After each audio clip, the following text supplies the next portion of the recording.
Welcome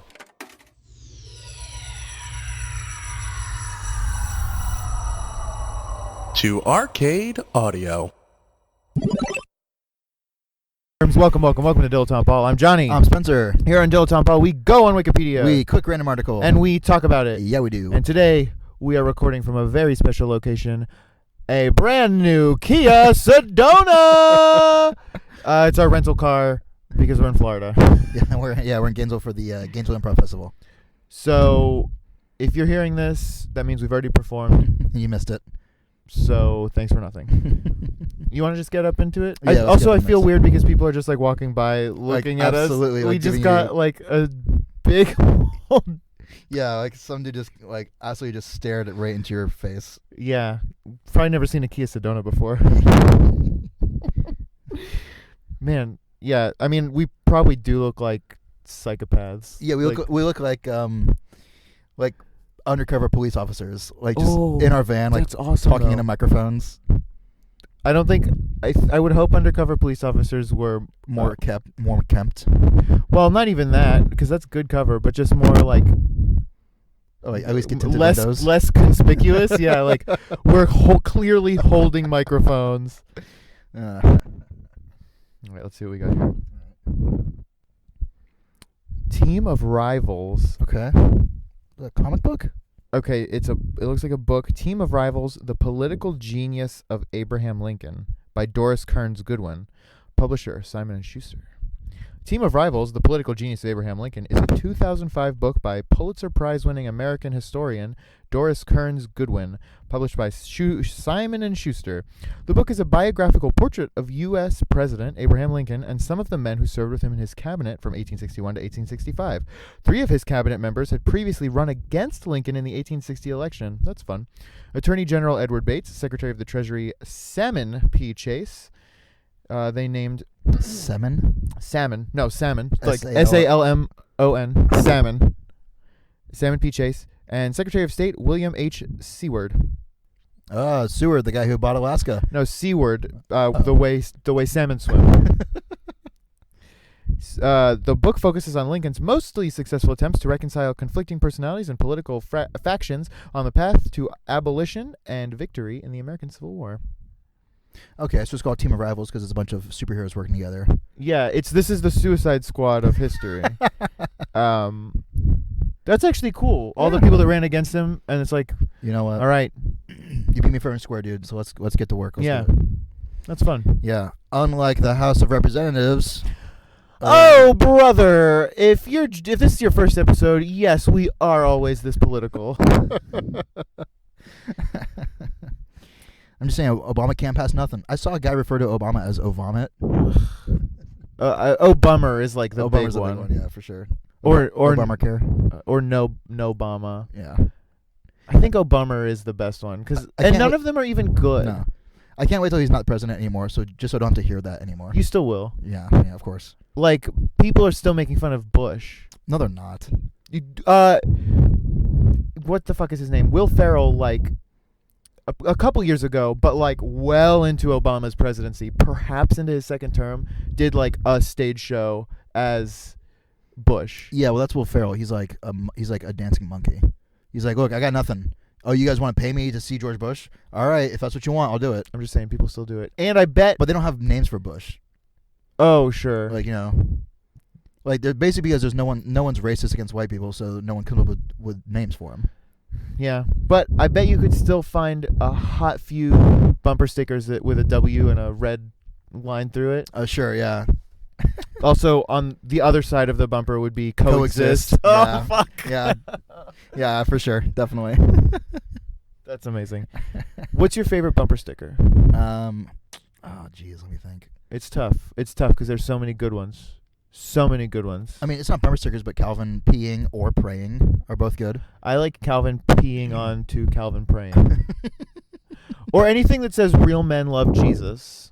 I have a friend whose dad was doing like the Iron Man or something, but one where you fight. Some kind of amateur fighting thing. Is that a thing? Yeah, sure. I don't know if it's called Iron Man. Tough Man, Strong Man. I think it's Tough Man. Tough Man. T-U-F-F. It is Tough Man. Rough and tough man. Rough and tumble man.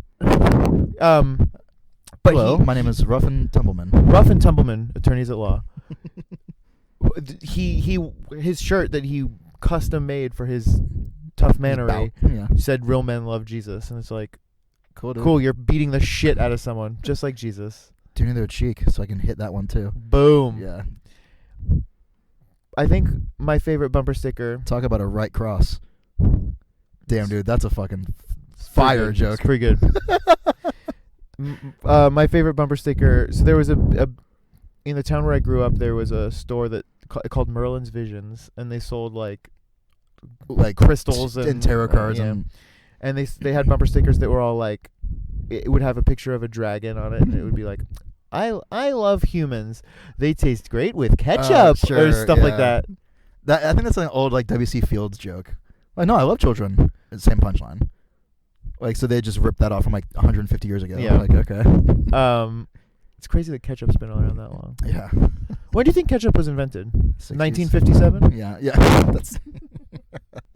Yeah, that makes sense. For real though, when do you think it was invented? How? 1957.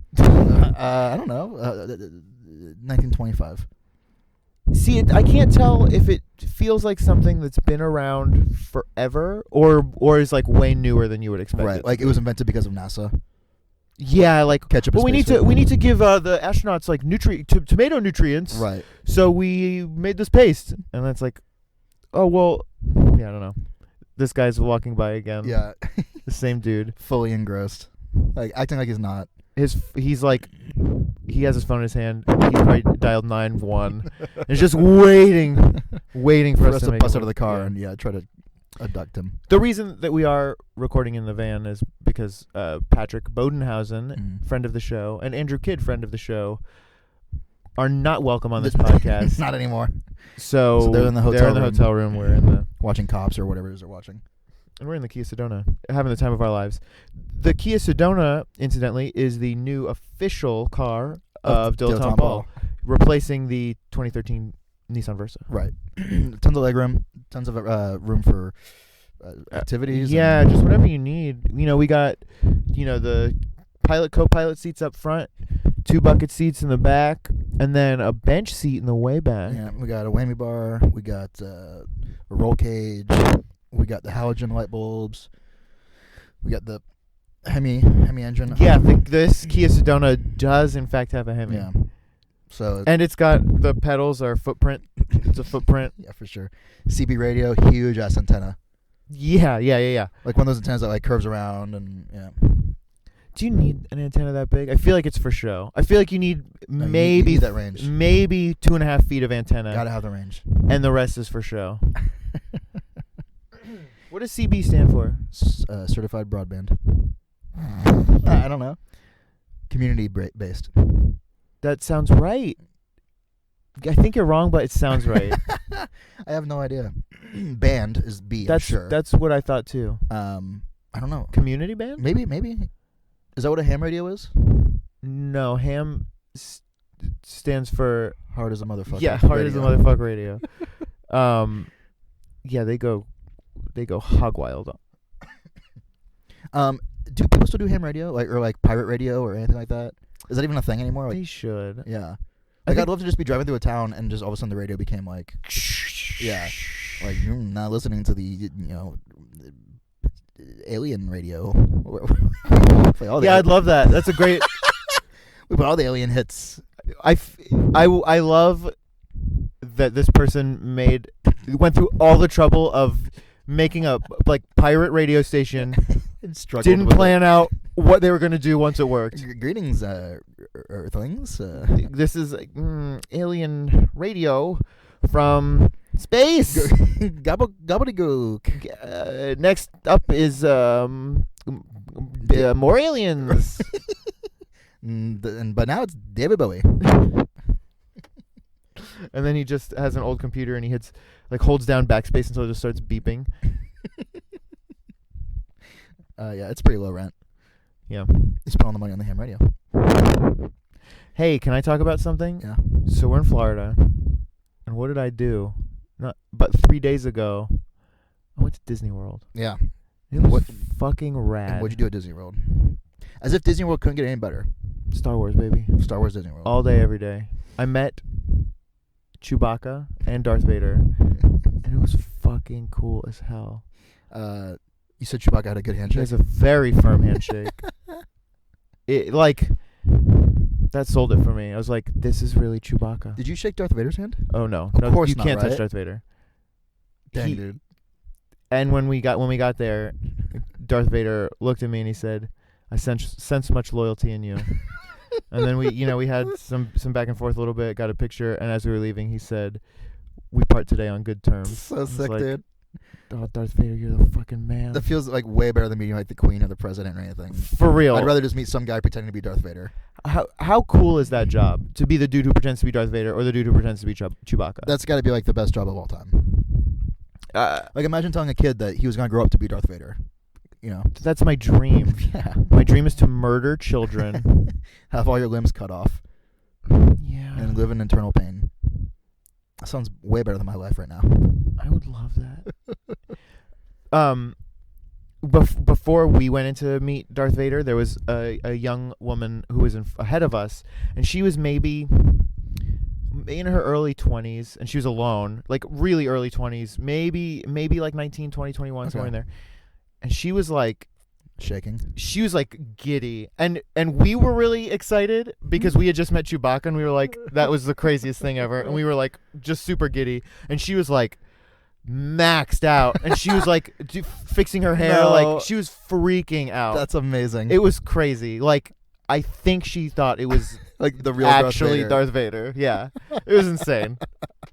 That's so great. I love that though. Yeah, and she was like just kind of nervously talking to herself, and then one of us was like, "Oh, what's going on?" And she's like, "Oh, sorry, I'm just so flustered. I'm just talking to myself. I don't mean to bother you unless you want somebody to talk to, and then we can talk." She was just like word vomiting because she was so like just flustered to meet Darth Vader. It was crazy. To meet Anakin Skywalker.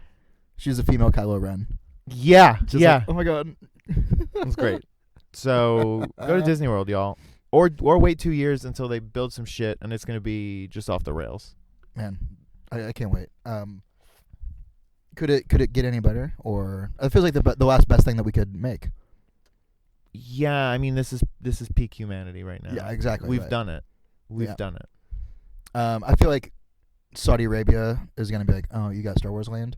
Well, we got the tallest Star Wars land. Or they're gonna like make Coruscant, like scale model Coruscant. There's gonna be an arms space race elevator. Oh, they'll just build a space elevator in Dubai, right? That goes up to space to an actual Death Star, right, or right, like a Star Destroyer, probably a Star Destroyer. Man. Yeah. If they made a scale Star Destroyer, and that was just like the park or whatever, you'd fly to Saudi Arabia in a heartbeat. I would. Yeah, of course you would. Dang it, dude. I'd volunteer to like live on the base. What's your favorite thing that you've done in Florida so far? And you haven't been here as long as I have. On this trip? Yeah. Oh man. And this right here, man. Just two bros hanging out in a Kia Sedona, the official car of Dilettante Ball. What's your favorite feature of the Kia Sedona? The airbags, the safety features, probably. That's great. I love them. Yeah, you gotta have the side airbags in case you get, T-boned. I will say it's a little scary driving a gigantic van. Yeah, but I want to. Yeah, because I am not pretty unwieldy. First of all, I'm not used to driving at all. Right. Second of all, any cars that I've driven before this for the past like 10 years have been tiny little compact, like like the 2013 Nissan Versa. I feel like every time we go to park, you're like, oh boy, here we go. Like, it's scary. My first car was a Volkswagen Bus, which was large. What? I hadn't heard. No, yeah. But it was so much different than this because it was about as large. Right. But the front where the windshield is the absolute front of the vehicle. Right. It's like a school bus. Yeah. So I could get real close to shit, and I knew how close I was. But this, it's like. Right. That's German engineering for you. I've got essentially an entire car in front of me and an entire car behind me. Right. It's insane. Yeah, it's like you're driving a car from the middle. Yeah, like a Jetsons car or something. Yeah, like a weird space car where we're just like in a bubble. That being said, I love the Kia Sedona. And we'd love to be sponsored by Kia.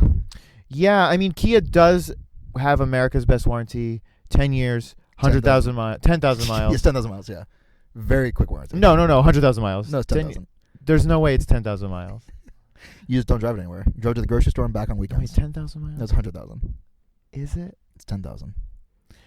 If you 1 know, year, 10,000. if you know Kia's warranty, tweet us at dilettanteball, DILETTANTEBALL, hashtag, I was going to say Zoom Zoom, but that's Mazda.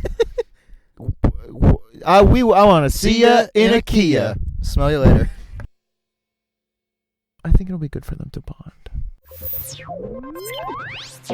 Thank you for playing Arcade Audio. Play more at arcadeaudio.net.